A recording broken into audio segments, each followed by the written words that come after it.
नमस्कार मंडळी, काळजीपूर्वक ऐका. प्रत्येकाच्या आयुष्यात असा एक काळ येतो जेव्हा तो स्वतःला एकटं मानतो. कुणीच आधार देत नाही, ना कुटुंब, ना मित्र, ना समाज. अचानक सगळे गायब होतात आणि मग लक्षात येते की या जगात स्वतःच्या पायावर उभे राहणे किती महत्त्वाचे आहे. उशीर झाल्यावर अनेकांना हे सत्य कळते. जगाने आपल्याकडून पाठ फिरवली आहे. ज्यांना आपण आपले मानत होतो त्यांनी आपल्याला सोडून दिले आहे. पण आपण मदतीची अपेक्षा करतो, पण आजूबाजूला फक्त बंद दारं दिसतात. त्या क्षणी आपल्या मनात एकच प्रश्न येतो, हे माझ्याबरोबरच का घडतं? पण सत्य हे आहे की हे प्रत्येकाच्या आयुष्यात घडत असतं.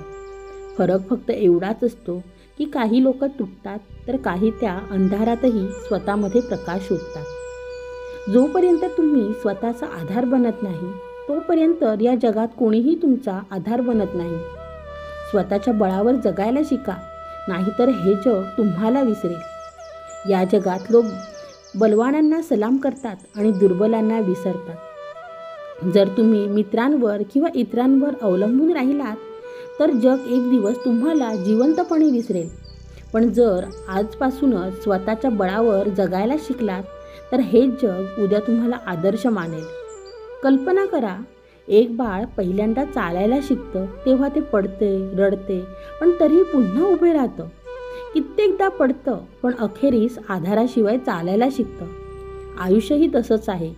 सुरुवातीला आपण पडतो, अडखळतो, पण वारंवार उभे राहत राहिलो तर खरेच स्थिरावतो. मनाची आणि हृदयाची खरी परीक्षा इथून सुरू होते. मन वारंवार घाबरते, मी पडलो तर काय, मी हरलो तर काय, लोक माझी चेष्टा करतील तर काय होईल. पण खरी शक्ती म्हणजे या विचारांवर मात करून पुढे जाणे.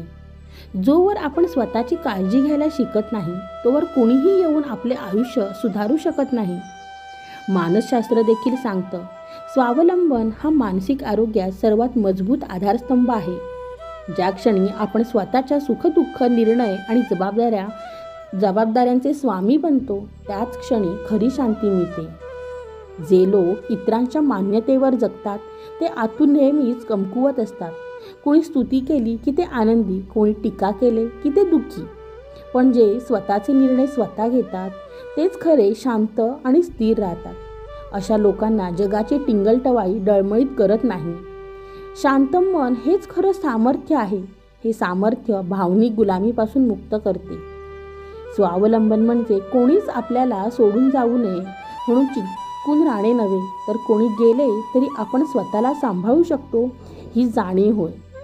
खरे धैर्य तेव्हाच दिसून येते जेव्हा परिस्थिती बिघडते, दारे बंद होतात आणि निराशा मनाला ग्रासते. त्यावेळी जो व्यक्ती हार मानत नाही तोच खरा विजेता ठरतो. संकट ही खरी परीक्षा असते आणि चिकाटीने प्रयत्न करणारेच या परीक्षेत पास होतात.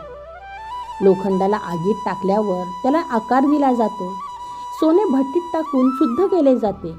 हिऱ्याला घासून पॉलिश केले जाते. तसेच माणसालाही संघर्षातून खरी ताकद मिळते. म्हणून अडचणींना घाबरू नका, त्यांचा सामना करा. वादळांपासून पळू नका, त्यांना सामोरे जा. कारण हीच वादळे तुम्हाला मजबूत करतील. हेच संघर्ष तुम्हाला उंचावतील. ह्याच वेदना तुम्हाला एक नवीन व्यक्ती बनवतील. आजपासून स्वतःवर प्रेम करा, स्वतःवर विश्वास ठेवा, स्वतःला समजून घ्या. लक्षात ठेवा, तुमच्या आनंदाची चावी इतरांच्या हातात असेल तर कधीही खरी शांती मिळणार नाही. पण ज्या दिवशी त्या चावीवर तुम्ही स्वतःचा ताबा मिळवाल त्या दिवशी जग तुम्हाला मान देईल. शेवटी विजय नेहमी त्यांचाच होतो जे स्वतःला सांभाळायला शिकतात.